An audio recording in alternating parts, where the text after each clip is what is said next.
வணக்கம் நண்பர்களே. ஓபிஎஸ் பன்னீர்செல்வம் முன்னாள் முதல்வர், அதிமுகவில் இப்போ ஒதுக்கி வைக்கப்பட்டிருக்கவர், பெரிய அளவுக்கு ஒரு செல்வாக்கு தாக்கத்தை அவரால் அதிமுகவில் ஏற்படுத்த இயலவில்லை. குழப்பத்தை ஏற்படுத்துவதற்காக அவர் பயன்படுத்தப்பட்டார் அல்லது பயன்படுத்தினார்கள்.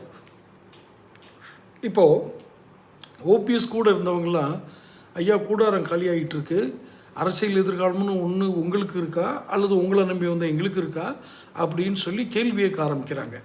இதில் நான் இப்போ சொல்கிற செய்தியில் இருக்க ஒரு பின்னணி என்ன அப்படின்னா, அவர் 3ஆம் தேதி, அதாவது இன்றைக்கி 2 செப்டம்பர், 3 செப்டம்பரில் நான் மாநாடு நடத்துவேன்னு சொல்லி முன்னாடி ஒரு அறிக்கை கொடுத்துருந்தார். இப்போ இன்றைக்கி செங்கோட்டையன் கொடுத்துருக்காருல, 6ஆம் தேதி நான் பேசுவேன், 4ஆம் தேதி பேசுவேன்னு, இது மாதிரி அப்பப்போ ஏதாவது டிமாண்ட் வைக்கிறது தானே சொல்லியிருந்தார். ஆனால் மாநாடு ஒத்தி வைப்புன்னு அப்புறம் அறிவிச்சிட்டார். இது ஒன்றும் ஒரு முதல் முறை இல்லை. இதுக்கு முன்னாடி திருச்சியில் நடத்துகிறேன்னு சொல்லிட்டு இப்படி பின்வாங்கினார்.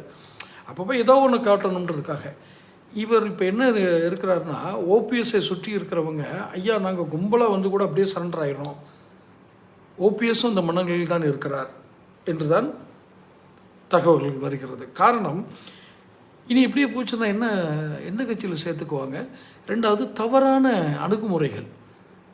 நீங்கள் ஒரு கட்சியுடன் சேரலாம், தேர்தல் கூட்டணி சேரலாம், நாம் தேர்தலில் சந்திக்க வேண்டும் என்று ஒரு முடிவை நோக்கி போயிட்டு இருக்கும்போது, எதிர் முகாமில் போய் இருக்கவங்கள நேரில் சந்தித்து ஃபோட்டோ போட்டிங்கன்னா உங்களுக்கு அவ்வளோதான் அரசியல் பக்குவம்.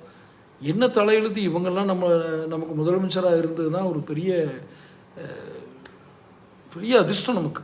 இந்த மாதிரி ஆட்கள்லாம் நமக்கு முதலமைச்சராக இருந்தாங்கன்னு. சரி, அதை விட்டுருங்க, அது நடந்து முடிந்த கதை.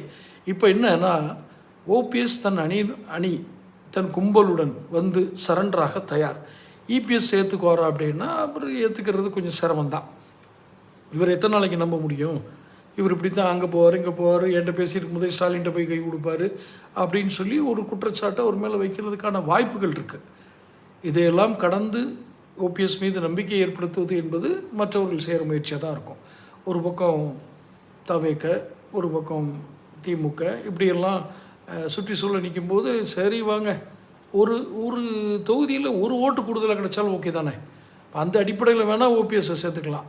ஆக கும்பலோடு இணைய தயாராக ஓபிஎஸ் இருக்கிறார். ஏற்றுக்கொள்வாரா இபிஎஸ்? தொடர்ந்து பேசலாம். சேனல் சப்ஸ்கிரைப் பண்ணுங்கள், நோட்டிஃபிகேஷன் பெல் பதிவு பண்ணுங்கள். இப்போ தான் என் பதிவுலேருந்து சேரும். பிடிச்சிருந்தால் லைக் பண்ணி ஷேர் பண்ணுங்கள்.